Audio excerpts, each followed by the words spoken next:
Once upon a time, in a small town, there lived a smart boy named Amir. He had a big dream.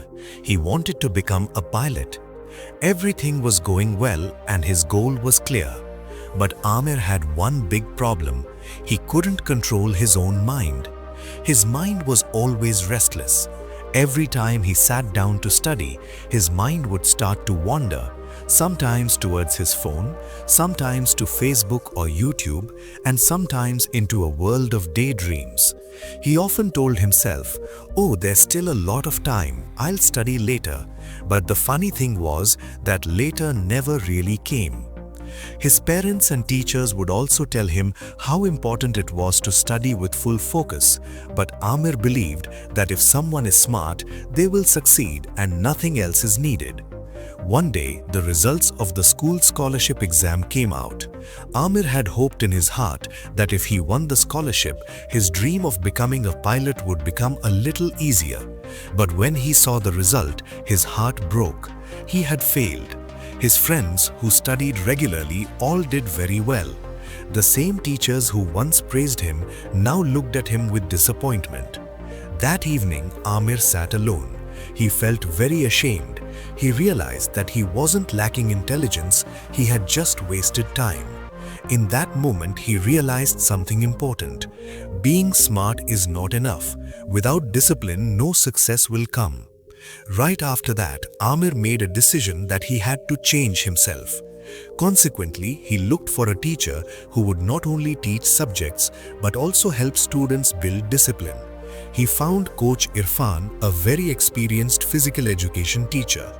Coach Irfan was not just about exercise, he also helped students improve their focus and self-control.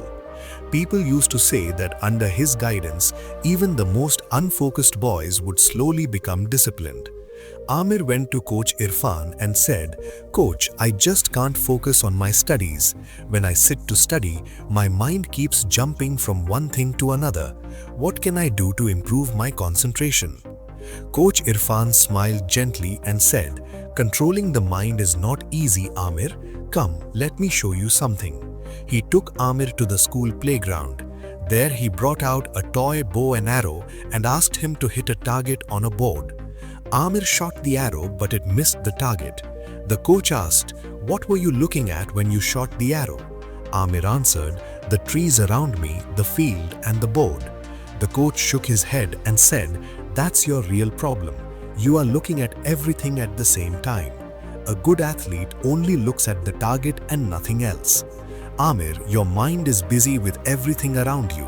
If you want to succeed in life, then during study time you must only look at your goal and nothing else. Amir understood the message, but he asked, "Coach, where should I start? How do I become more disciplined?" Coach Irfan said, "I'll tell you 4 simple rules. If you can follow them, that will be enough. Control your thoughts. Whenever your mind goes in another direction, remind yourself, this is my study time. I must focus now. Make a routine. Create a daily schedule. Decide when you will study and when you will rest. Keep distractions away. Keep your phone, TV, and useless apps away while studying. Practice every day. Nothing happens in one day. Build small habits every day." Amir listened carefully to everything the coach said. He made a strict routine for himself. He turned off his phone while studying. Every time his mind wandered, he reminded himself, "My goal is to become a pilot." At first, it was very hard, but slowly his focus started to improve. After some time, he was able to study for hours without getting distracted. A few months later, he took another important exam. This time, he didn't just pass, he secured the first position. Amir knew this wasn't just luck or talent, it was the result of his discipline and focus. About a year later, when he stepped onto the stage to receive a scholarship, he remembered something Coach Irfan had told him. "The mind is like a wild horse. If you don't control it, it will drag you wherever it wants. But if you train it, it will take you to your destination." From that day on, Amir held on to one principle: train your mind with discipline and success will follow you. If you feel this story should reach more people, please like and share the video, and don't forget to subscribe to our channel to stay with us. I'll be back again with another inspiring story. Till then, be patient, be thankful, and keep moving forward.